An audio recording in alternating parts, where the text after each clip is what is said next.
Bonjour à tous et bienvenue dans Il était une fois le tennis, la série de podcasts sur le tennis qui va vous faire plonger dans l'histoire de la petite balle jaune grâce à des anecdotes et histoires en tout genre. Vous pourrez affirmer être incollable sur ce magnifique sport et son passé.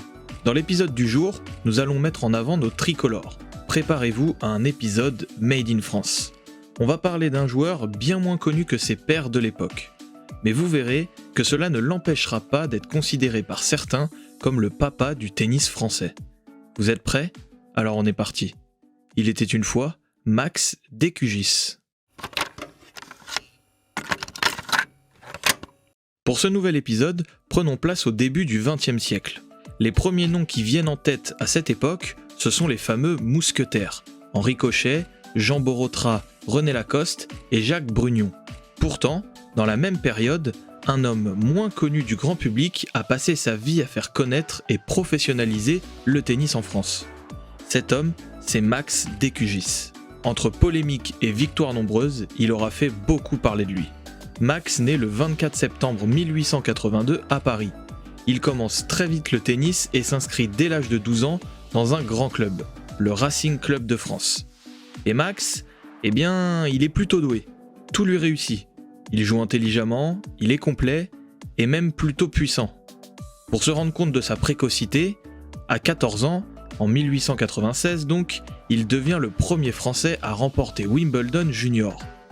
Il fera vraiment parler de lui pour la première fois quelques années plus tard, en 1900, en remportant une médaille d'argent aux Jeux Olympiques de Paris en double. Oui, en double. Parce que Max Decugis, ce n'est pas un banal joueur de simple. Il sait tout aussi bien jouer en double et double mixte. Et justement, cette capacité à savoir s'adapter, il en fait une force et en profite pour glaner des titres dans plusieurs catégories et un petit peu partout. En simple, il devient par exemple le premier Français à remporter un titre à l'étranger en s'imposant au tournoi de Hambourg en 1901.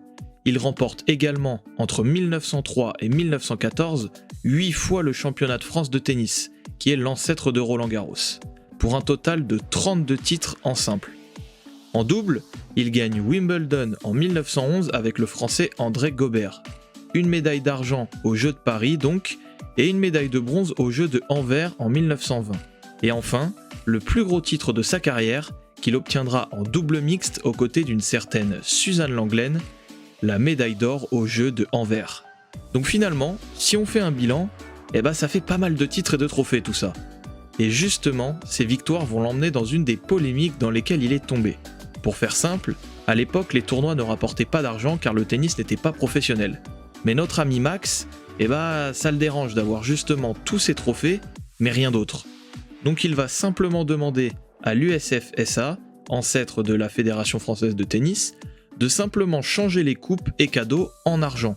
Demande pas très bien prise par les instances, puisque le chef de la section tennis va le suspendre pendant plusieurs mois en 1910. Mais bon, si cette polémique est malgré tout passée assez vite, il y en a une qui a fait couler un peu plus d'encre.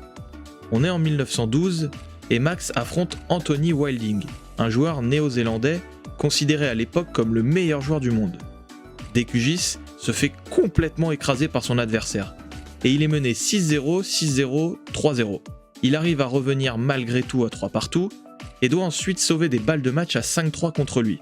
Il y parvient grâce à un superbe passing de revers et revient à 5-4. Sauf que là, tout bascule. Max s'accroche et remporte la manche 7-5, avant de rouler violemment sur Wilding sur les 2 dernières manches en lui affligeant un cinglant double 6-0. Mais comment un tel revirement est-il possible ?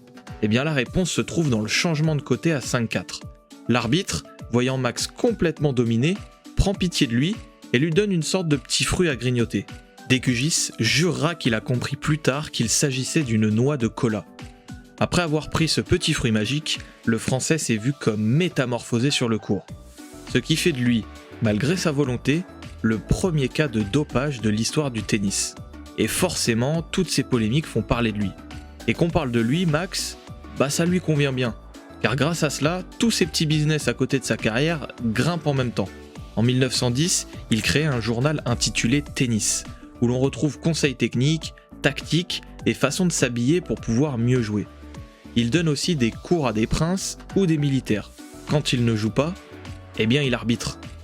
Et enfin, il est même le formateur des futurs entraîneurs. Il manque donc tout un empire qui lui permet de gagner sa vie et de donner du crédit à ce sport. Toutes ces activités, elles vont l'animer et lui permettront de vivre de sa passion, car le tennis, c'est réellement toute sa vie pour Max Decugis. Sa passion, il pourra la vivre jusqu'en 1978, année où Max Decugis décède à l'âge de 95 ans. Tout au long de sa vie, Max aura donc servi l'intérêt du tennis. Il l'a fait évoluer, grandir et a doucement amené le côté professionnel dans un pays où les institutions ne juraient que par l'amateurisme. Même s'il est moins connu que certains de cette époque, il l'aura marqué et aura forgé le respect de beaucoup. C'était, il était une fois, Max Decugis, le père du tennis français.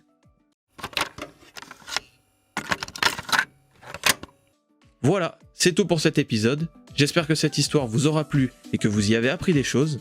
En attendant, nous, on se retrouve bientôt pour une nouvelle histoire tennistique. Merci pour votre écoute et à la prochaine.